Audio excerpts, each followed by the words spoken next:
my name is Maya and you're watching Zen Hair Life. Okay guys, so this is vlog number 2 of yogurt teacher training. Every time I say that I sound like I'm saying yogurt, and I'm not saying yogurt, I'm saying yoga, just for the clarification.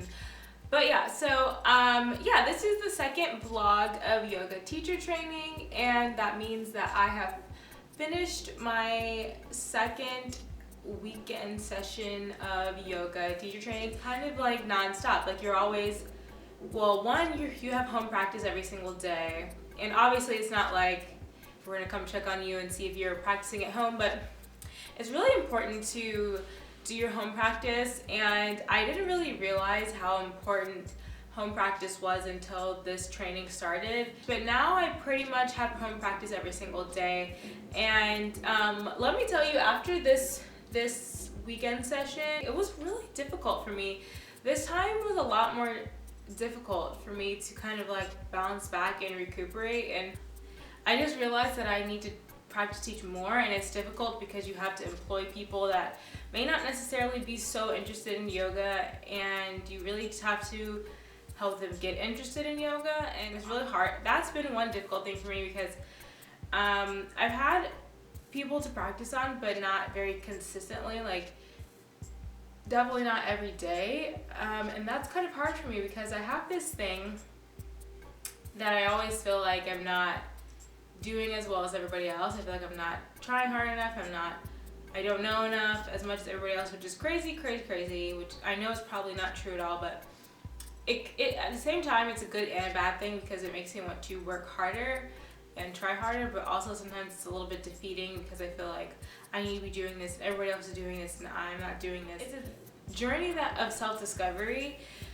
for sure, because it relies so much on your self-determination and what you put into it, because it can very easily be like you don't go to any classes, you don't do home practice, you don't practice teach, and you just go to the weekends and you kind of leave it alone. And you can do that, and that's possible, but at the same time, it, like everything else in life, you get out of it what you put into it. So I just feel like it's also difficult with school to do all of this. It's hard, it's very hard.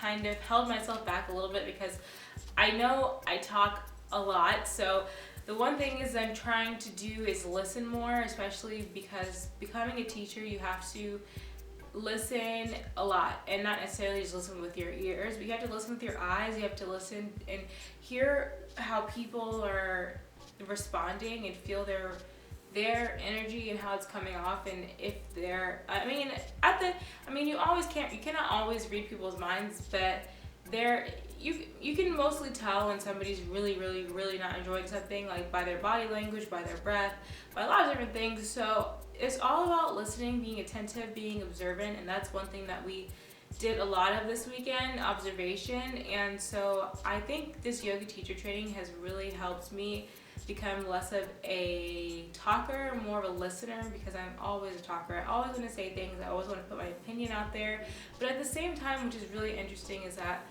even when I put my opinion out there and I always want to say something, I'm always afraid of the response.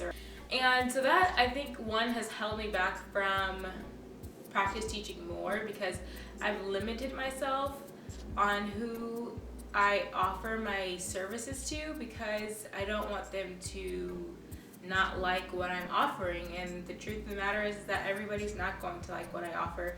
Some people are going to hate what I offer, some people are going to love what I offer, and some people are just not going to care very much. And that's totally okay, because as a student of yoga myself, I don't like every teacher that I go to, and I certainly don't like everything that they say. And I don't go up there and beat them up, but maybe I won't go back to that class, or maybe I just don't really listen to their words and I just like the way they practice, So it's just definitely becoming a more internal situation, and I have to understand how to, because a lot of these things that we're learning how to do in teacher training are really affecting my personal life, not my internal self, and so much more ways than I thought it would, because I didn't expect it to just affect me so much and want me to be want me to be a better person. It's just very, very, very interesting, and it makes you very compassionate for other people because you have to pay attention to their needs. And it's like our instructor Naomi says, it's always students first. And that's one thing, when I was going back and watching my first vlog, it was really funny because the vlog had gone up after I'd already finished the first and second yoga training sessions. I'm not sure if I had finished the second, but it definitely, yeah, no, it hadn't, but it had definitely gone up after I finished the first session, and there were so many things that I said in there that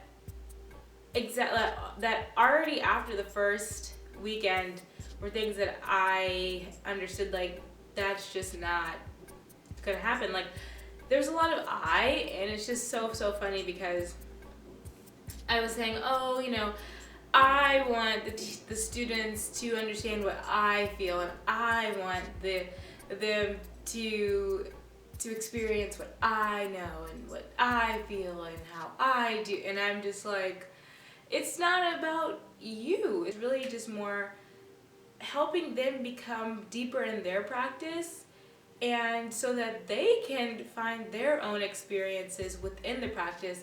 And that may be something that you say will enhance that, but it has absolutely nothing to do with what you want or what you say or what you believe, because at the end of the day, yoga is a personal, individual practice. So it's just really, really funny, as it's just like, I feel like what I've learned from before I started the training and now are just like so like worlds of difference, and it's really crazy. Yeah, it's really, really crazy. So, like, I love everybody in teacher training. Everybody is so nice and so cool, and there's really not anybody and not a single person that I don't enjoy, and everybody has so many great things to say, and everybody is so supportive, and we all want each other to do well and to be awesome. And at least from my perspective and from what I've experienced, I think everybody is very just encouraging and supportive and just really, really awesome people. I just feel really blessed to have everybody in my training. Yeah, so I've just been doing yoga research and research of studios in the area, and so I decided to go to a new class, and I was very, very, very, very, very, very nervous. I didn't want to go. I was basically trying to talk myself out of going the entire time. I was trying to make myself late so that I'd be like, oh, it's too late to go. I was actually very happy that I did it. I was very, very happy that I went. It was a new studio, and I realized that since I've been in the area and since I started doing yoga in DC, because I've been doing yoga when I lived in Texas. When I was in high school, I would go to yoga classes because I've always been interested in yoga. But since I've been in DC, I haven't been to any other studio but Lighthouse, and I was like, oh my gosh, that is crazy. Even just doing the yoga training has catapulted me on this journey of like getting outside my comfort zone and doing things that I'm afraid of doing, because this is definitely something that I'm extremely afraid of doing, because I didn't think I was good enough. Like I said in the last video, I didn't think that I was you know, a good enough yogi to be a yoga teacher, and I just didn't. And now that I'm doing it, I know that I can, but at the same time, I'm still having these kind of like thoughts of like, you know, I don't want to put myself out there. I don't want to tell people I'm doing this because I'm afraid that people are going to say I'm bad or that I suck. I have to know that what I have to offer, even with the little bit of time I've had, that comes with experience that I've had in the past, from classes that I've taken, from self-discovery, from researching, from all different kinds of things, that what I know and what I have in my toolbox is going to be able to be useful for somebody. And maybe my sequences are not going to be extraordinary, and I'm not going to put you in into these all kinds of crazy poses, but maybe I can offer you something that will grow with you, and as a teacher and as a student we can grow together. Anyway, my computer's about to die. I mean, my camera's about to die, so I have to say really quick, I just want to say I'm so glad that I have started this yoga teacher training, and it has just taught me so much already. So I just want you guys to go after your dreams, make what you want happen, and good things will come. And so yeah, I'm so glad you watched this video. I hope you enjoyed it. Leave any comments or questions down below. Give this video a thumbs up if you enjoyed it, and tell me what other videos you want me to do. If you have any other YouTube or yoga videos that you would like to see me do or anything, let me know down below, and I will see you guys later. Bye. 200-hour RYT registered yoga teacher training.